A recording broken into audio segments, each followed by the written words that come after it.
pa na dwa o ma dwa nyina ne say there's a quarry company minim say kwan no wono na twa yo seden yo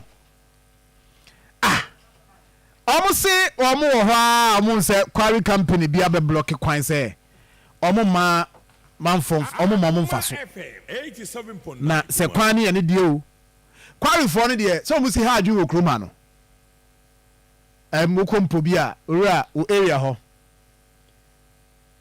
ho so ya nada buoho wo mo sofa papa me say e pesi ebe ya sempa mpacho mo my video so Facebook page Akoma 87.9 FM na atie for join here nti hwe this is minim say barrier another assembly member no e wa homa no so but them say for be join here live with Facebook page Akoma 87.9 FM wo hwe cars anwia cars na be ka chiri na mrantie bi ne gina ha mo de bo na ade minim de asi ho entry omo free site o na yes I don't know that one I don't know man come man so many Evans kusi right any command pain or yeah assembly member de ma ntibo ho men kono ho na me ni nkoma no pe ma hu video no ha me share video no live Nkukua Buoho ene atam na ye dia block kwan no Evans good morning yeah na upon to saying kasi ni hu mo bo na mo so nyame adomoko na ene ayese nya asem ketwa wo ntibo ho na minim de se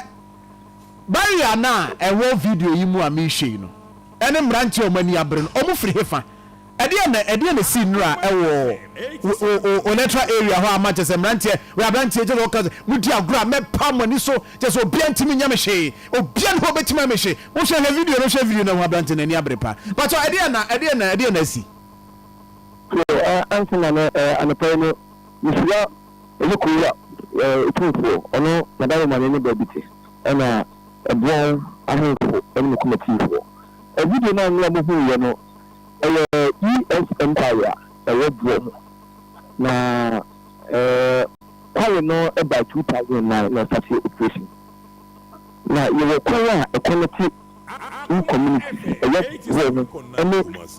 Buoho before Quarry na Quarry da na you continue Quarry no obeji concession na o start adwuma no you no atina kama edwuma bi no e hu se waboko Quarry ene hadisi ena bo dukuku ene je mita ko ejinani ena itwa kwansa da 3 years ya na man na bo kwan eche no ene hu se baby na no no ene edumunu ena community no ene ahemfo no kan ho baby je ben na no na ibisa na no se man se baby kwan da no ni na ka ne concession na no se baby ya be ehono emanu so nwa adwuma but kwano de enka ho so de ntimi emfa kwanyina ma obi se onfa nwa adwuma na timanifo no ehun kire ena in fact ya ufu tribunal so eba Buoho school Buoho hospital clinic Buoho ni abi ntimi ehono easy route ema omo a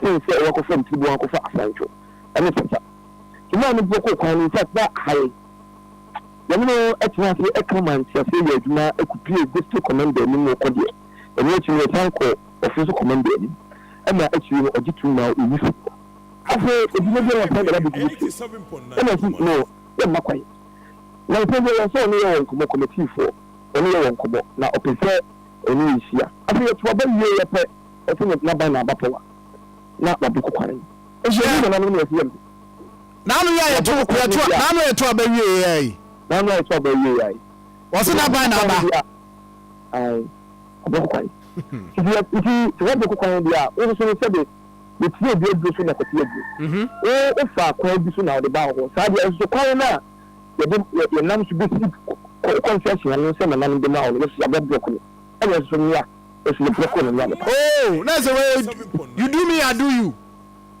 so o se communicate no you are using the road ena economic 2 years na ebuaye ebi bi na openfo bi kura enima ye bi ko hospital plagia no bodi edina tui obi ye kwan so enti ye hu se kwan de ma eboyi na enti kwan no omo no memu wa no badia no concession wo no ene badia kwan da no ementa nimpe edempo a ne nanom de ma wo ma fa kwa nkan na me ye fi de se before de nyam mu eye right no and as a license, you know.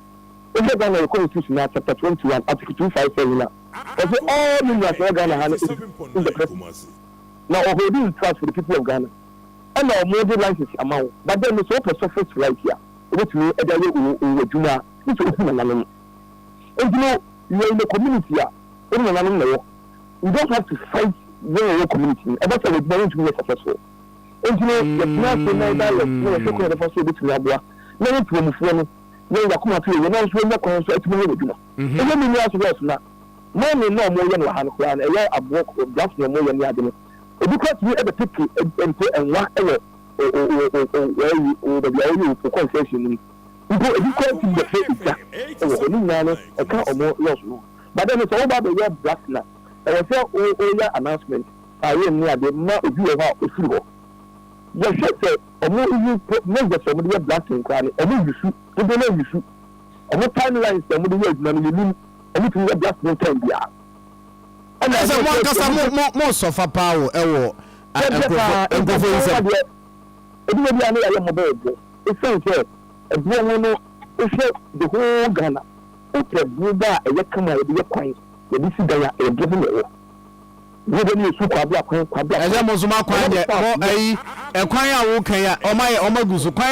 from Buoho Ankasa link here to a more Sakwa acquired in the desk here on Anna. The desk here on and come on, Yedi.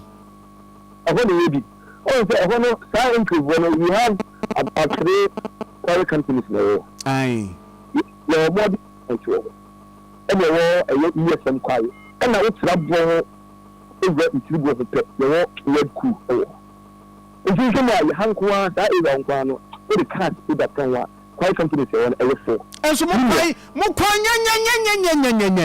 the other boy who's from here, Echo Fassa saying, a quarry, Nansan send me the fast somebody who say, or maybe trust, or maybe go on mending. In fact, my contractor is under construction and government hands. Government and you say that's why we take a cracky contractor Ben. You see, Sahono, I don't know because more Sakwan is saying the other year why you didn't come and your papa who could drew a Francho station one and also Faber Timbo and crying your papa. I would do one station one the double and come so fight to me and also a crying your papa. Are they Munko? Are they Muna as a day? We have going up with you. And I think Sabun invested here. We are going to use the I told you, sir, that week and balances like the government in the energy. In fact, your constitution number 1 my way. Oh, sir, can you individual better be developed or the invested in Chicago or what do you make? Coming now, and also not at the Kuku. We are in that. Hey, the thing that blasting, we don't this. We don't use a fine stone. They are operating under a first zone. I don't know, we can't tell. But yet, we don't even the a flyer at the crew. Now, we tell you, oh, pay ye, the Padilla said the Biama of the repair. Proper measures here. Okay. We also want, and the more we are also the more blasting, and we are calling another Brian. I mean, and I also to come. Yeah, we see that by any money. Now, but OCFL is ESM no a foreign company and as a local company. Maybe I will say companies do not already know near China for no Ghana for our partner area, but ESM media or Ghana. Akoma FM 87. On one casati area. Akoma FM 87.9. Na we say we want to 2 for our baby. Or another woman. Quarry, the new license now, or more information in the home. Or more than a lesser. Now, I will say the time I'm not for Tianka. I will see her. A more attitude. And she wants to be a boss. And she made only boss of a single school building that qualifying that is DC by a such platform. Or more every year at the marriage. The one for so be in two quarry. You be surprised that me as a assembly member.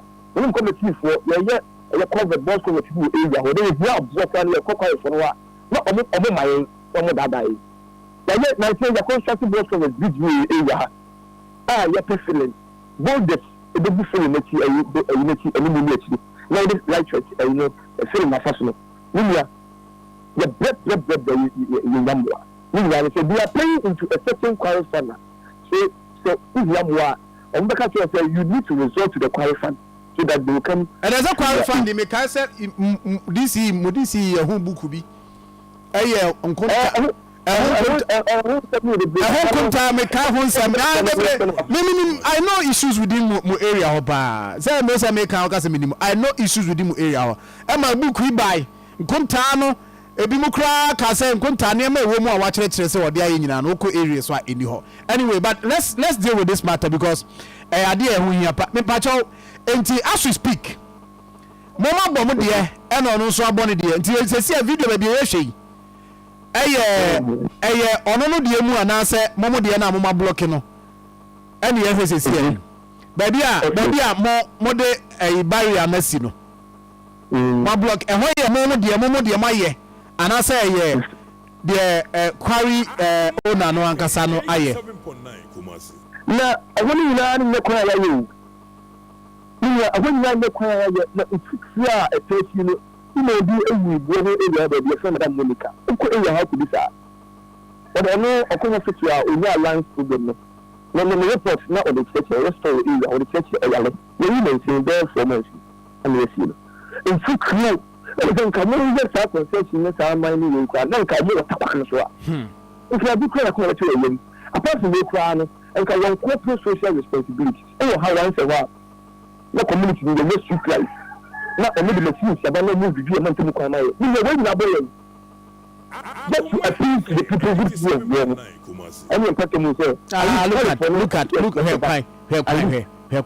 view of omo ni virtually they are not doing it so it has come to a time when sorry when man kabum na so whoever all protocol have omo ko ni mum say abani pa me ye kwa na ya en so me put me e kwa na ye na so mo tue mebe o omo so mo tue sika e dey call a fund created by the assembly a quarry fund enti if seminia say ono obeye adwuma na say assembly no a creative fund say we tue sika we infantum because fund no so buy say the development there that's what I say call fund honefa ko assembly honefa o request koma assembly no na mo fa fund mi ha eno dey me hu no on carbon probably mo na bia mo so person be use that avenue am be use opportunity dia kona na you can from that angle no so nka you know bit me bi nkomo na at least kona e affected ya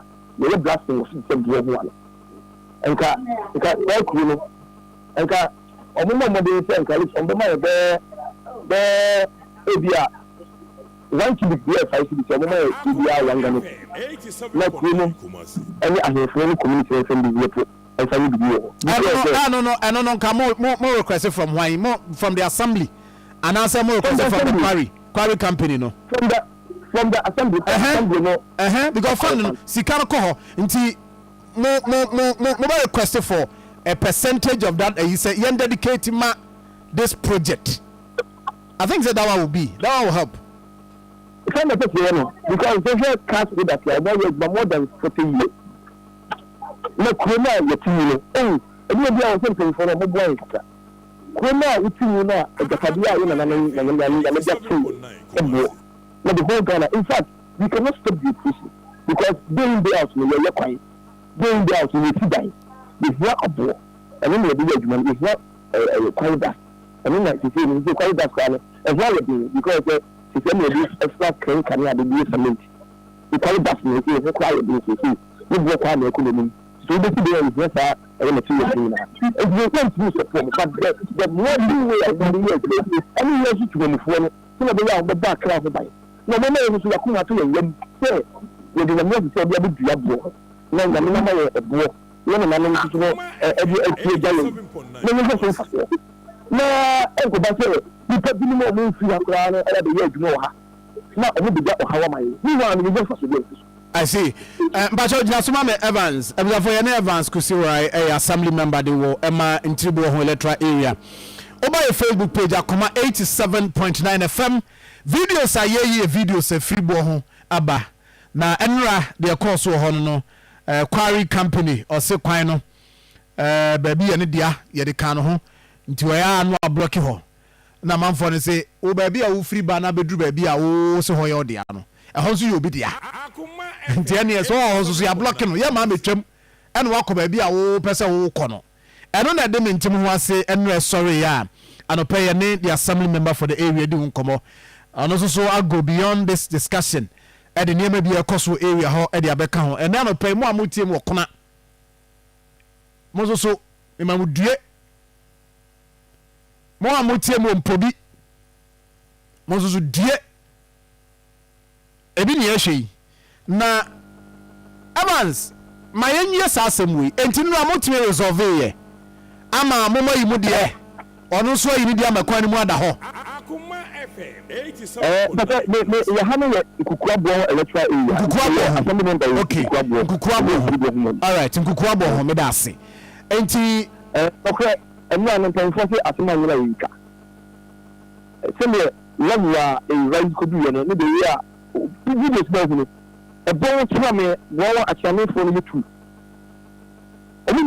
omo mu de bani na achiame fo twa me ahemfo mpemfo ti de mu na ka so omo no hu se na omo ni abra se mo omo pese mo tese ye pese ye manfo hu ba chiro ye na de land ni ma wa wo ye tuma e ho no enka so akọzi fiama Soviet efi efia ba be Soviet omo de demarcation we are waiting results I gusu ya twenya mine so taking sa we no point himself for na gen say obetu sa anamonsa entino ohu say ayere no ayi ni apere no ibi yan kasa the committee members bi kura wo tipa tracks a mo kota abu ni bi ko hoba e ebi ni kura no akota abu ni bi e ka tira be say ya bloko kwan no o mo ko hwia abu ni ni site wo na mo ni tika o mo fa antika ma ye mo fa o mo ka ni kam o mo ye bwanfo ma ọmọ tí ìgbẹ́mọ̀ kan ní ẹni mo yá àjẹ́ ìtumọ̀ ebi kò fi ebi ní kò fi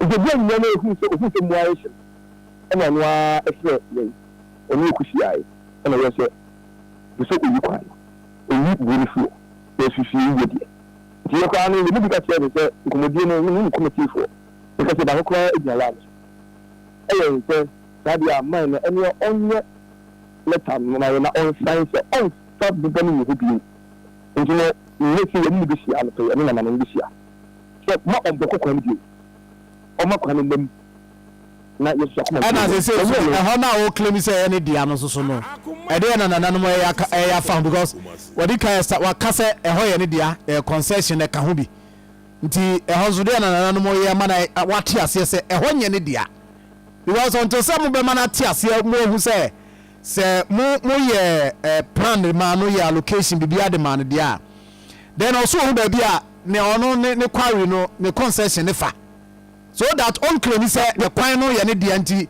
wo sore na say ne yere ne na nyini yi a ne bufu ano power se ma se aboa be gu kwan ni mo ma mo ntwam e ho no deal with that mo na no mo nka no mo o ma no ye clear to him say e ho nya ne dia se ho so ye ne dia de ne mo hwe akwa mbefa so a metima ka asem no no ena yamunu ko pia fi no omoyi Soviet yaba omabe so on be demarcation na resource ni number na no na diplomat fee so you concession na you license na ba opetia Williams commission license on the ma no on the only Williams na ma nti abua na the ma na the surface right no be awo no obe no operation no o say Williams o di bo na obetuma apai boba no obetuma be atin but then ultimately enyam wo so abotan so this is we are bare ground there we just control machine na ayama bo na ma no Williams commission for ultimately fast as ma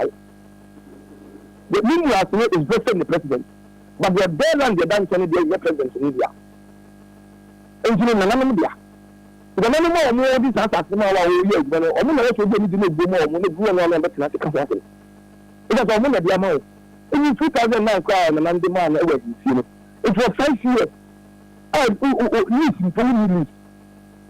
for 5 years no and now the operation after 5 years 2014 na no much no actually several times I do some ministry if you follow. The thing I could play the way it's really going to put me back. You don't need to be to sound the ball. That's why the who the